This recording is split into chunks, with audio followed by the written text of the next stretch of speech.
பாலியல் ரீதியாக எந்த பண்பாட்டில் கட்டுப்பாடுகள் ரெஸ்ட்ரிக்ஷன்ஸு அதிகமாக இருக்கோ, இந்த எஸ்பெஷலி மாரல் ரெஸ்ட்ரிக்ஷன்ஸு, அந்த ஒடுக்குமுறை அளவுக்கு போகக்கூடிய கட்டுப்பாடுகள் அது அதிகமாக இருக்கும்போது, அதில் நம்ம முக்கியமாக ஆண் ஆதிக்க பண்பாட்டு பின்புலத்தில் பெண்களுடைய பால் உணர்வு வெளிப்பாடு கட்டுப்படுத்தப்படும் போது, அந்த மாதிரியான பண்பாட்டு சூழல்களில் பெண்களுடைய ரகசிய திரை கனவுக்கான தேவை பெண்களுக்கு அதிகமாக இருக்கு.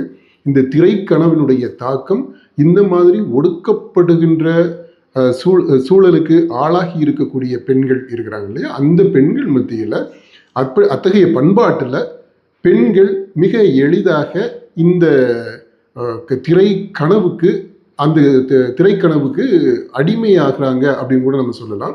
அல்லது அவர்களுக்கு இந்த மாதிரியான ரகசியமான திரை கனவுகளுக்கான தேவை அதிகமாக இருக்கு. ஏன்னா யதார்த்த வாழ்க்கையில் அவங்களுடைய பால் உணர்வு வெளிப்பாடு ஒடுக்கப்படுது, அது கண்டிக்கப்படுது, ரெஸ்ட்ரிக்ட் பண்ணப்படுது, தண்டிக்கப்படுது. அப்படிப்பட்ட ஒரு சூழ்நிலையில் அவங்க ரகசியமாக தான் அந்த உணர்வுகளை வெளிப்படுத்த முடியும். அப்படிப்பட்ட ஒரு சூழலில் இந்த திரைக்கனவு அவங்களுக்கு கை கொடுக்குது. அதனால தான் இந்த தமிழ் பண்பாடு நம்ம எடுத்துக்கிட்டோம் அப்படின்னா, இதை பற்றி நீங்கள் என்ன சொன்னாலும் சரி, ஆனால் இந்த இது ஆண் ஆதிக்க பண்பாட்டு பின்புலம் அப்படின்னு நம்ம சொன்னோம் பார்த்தீங்களா, அது தமிழ் பண்பாட்டுக்கும் அப்ளிகபிள் தான். நம்ம பண்பாடு அதிலிருந்து விடுபட்டதாக இல்லை.